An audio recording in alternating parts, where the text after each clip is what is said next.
Welcome back. In this session,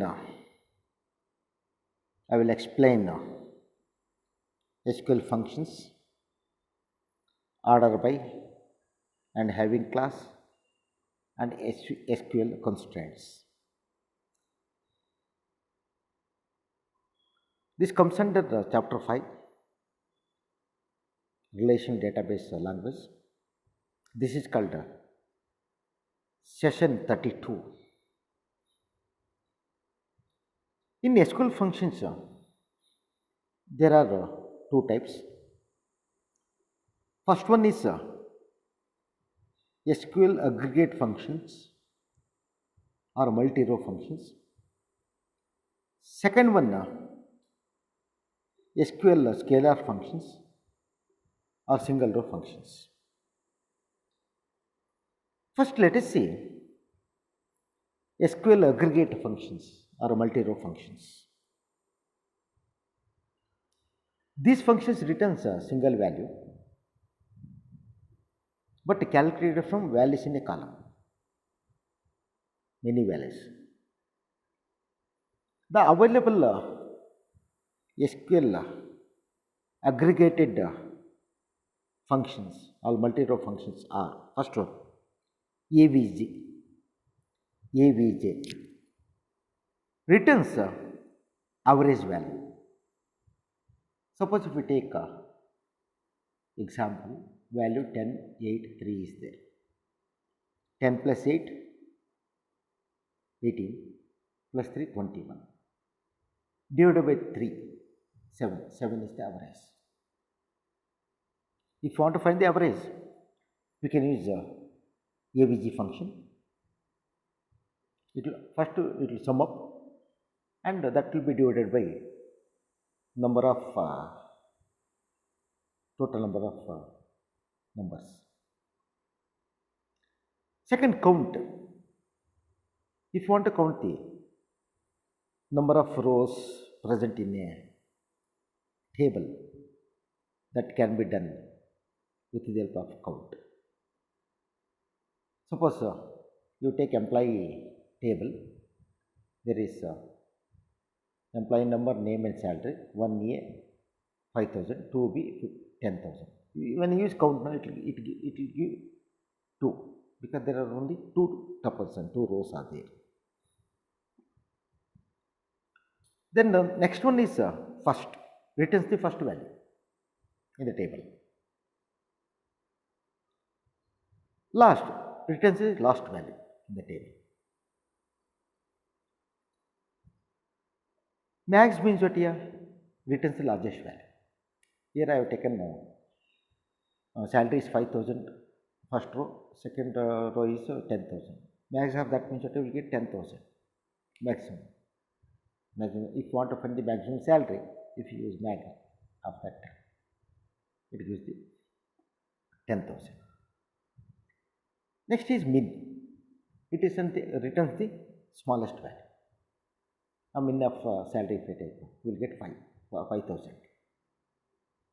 Max means it will find the largest, min means it will find the smallest. These are all available SQL aggregate functions, also called multi-row functions. By means of AVG, you can find the average. By means of count, you can count the number of rows present in the table. First returns the first value in the table, last returns the last value in the table. Max, it finds the largest value, highest value. Min, it finds the smallest value. Next, sum, returns the sum.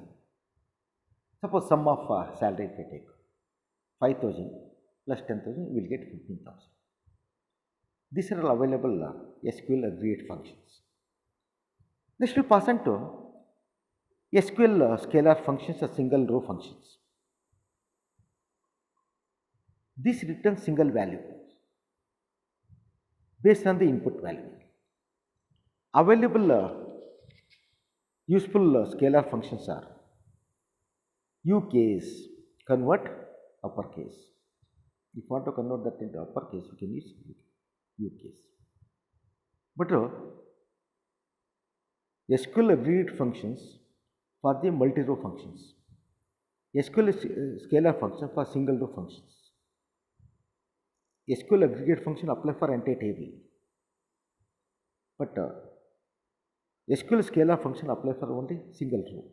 If you want to convert to uppercase, you can use U case. L case, if you want to convert that into lower case, you can use L case. Suppose assume I have taken employee name is A, capital letter. L case, if you give L case of that column name, you get a small letter. Suppose U case of M is again that will be converted back to the uppercase. Mid, extract a character from a text field. Suppose if you want to extract the character from the text field, database management system, if you want to extract a particular character or characters, you can use mid. Len, if you want to find the length of the text field, suppose COBOL is there, length of that is what you will get 5. Round, round a numeric field to the number of decimals specified. Suppose 10.3435 is there. I want to round off for the nearest number. If it is greater than or equal to 5, if its previous number is 4, it becomes 5. Like that you can round up. Now returns the current system date and time. If you want to get the system date and time, you can use now. Format. Formats how a field is to be displayed. You have to give the format. In which format you want to display the field. Default there is something is there. If you want to display the fields in the specific format, that can be done with the help of format. These are applicable only for the single row. These are available SQL scalar functions. That is a difference between SQL aggregate function as well as scalar function. Aggregate for multi-row, scalar for single row. Next, we will pass on to class. You know that class is nothing but components of the statements and the queries. It is having the statement as well as queries, that is called class. Order by, you know that already I explained. If you want to arrange in ascending order or descending order, you can use order by. Having class, it is actually it includes predict user to filter rows resulting from the group by class. Group by class is also I explained in the previous session. Next, we will pass on to SQL constraints. Generally, we can say constraint is nothing but a condition. What is the purpose of SQL constraints? Specify the rules for the data in the table. If you want to specify the rules in the data table, that can be done with the help of SQL constraints. According to that, it will perform your statements, whatever. How we can use this one? SQL create table plus constraint. You know that how to use the create table. Create a table name and so on. You can give the table name, create a table, employee and so on you can do. But plus constraint.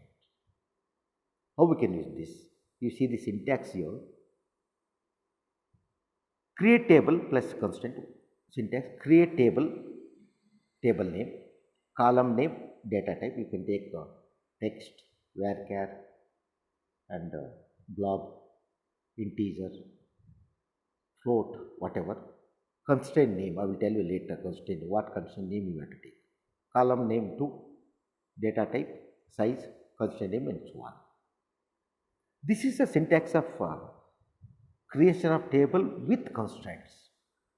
How we can write it? A column name, employee number, integer of 5. I will tell you whatever constraint name you can use. First one, you see here, no? Null constraints. What is the purpose of null constraint? It enforces column to not accept null values. That means that you have to input the values. You have to input the values. You see here syntax here, already I given the syntax here. You see here, no? I have taken create a table person ID, not null, and so on. Here I have taken constraint name. In place of constraint name, I have taken not null. Suppose you take here person ID and name something other, first name, last name, everything is there. There after that I have taken not null. That means that here it will not accept the null value. You have to give the value. Suppose if you omit constraint name, it may be null or not. But when you use not null, it not accept null value. Null value is nothing but empty. Then unique. What is the purpose of these unique constraints? Uniquely identify each row in a database table. That means what here? Here when you use primary key in the table, primary key should not be duplicated here in that. Suppose assume you did not use the primary key, simply you have created table, but value should be unique. In the case you can use unique constraints. You see here, no? There I have taken the example person. In person, you see city. There is last name, first name, address, person ID, something is person ID is not null. It should not be empty. Last name is also, first name is also, address value. City, I have taken unique. Unique of person ID should not be duplicated. Should not be duplicated. Like your register number should not be duplicated. When you use unique, no, it not accept the duplicated value. It is always unique. It is always unique. Next, SQL primary key constraints. Actually, these constraints uniquely identify each record in a database table, but primary key must contain unique values. Like your register number is not duplicated, it is unique. Like that, we can use the unique constraints in your table. See, when you assume your register number is primary key, okay? Register number integer of 10, if I give unique, that will not be duplicated. That will not be duplicated. That is unique. And like that, you can use the several constraints for foreign key constraints also. Foreign key means that their primary key usually exists in only one table. Foreign key we can import from another table, but we have created two tables here, and both are in different location. Then so here same thing operations I am going to perform here by making use of the key in the different tables here. There you have to specify the key as a foreign. Then it exists in both the tables here. According to that, what we can do, we can perform whatever we want here on the table. But there also you have to specify unique. Here also you have to specify unique. Like that, what you can do, you can use the constraints. The main purpose of constraints is what here now. If you want to enforce to, it should not be null, you can use null, not null. If field should not be duplicated, you can use unique. Primary key should not be duplicated, you can use primary key constraints. If foreign key is not duplicated, you can use foreign key constraints. Like that, you can use constraints in the table.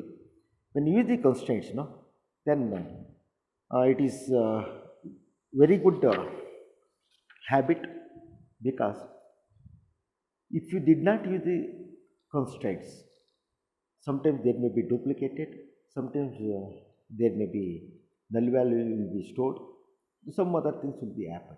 When you use the constraints, no, you can avoid all these things. Thank you. See you in the next session.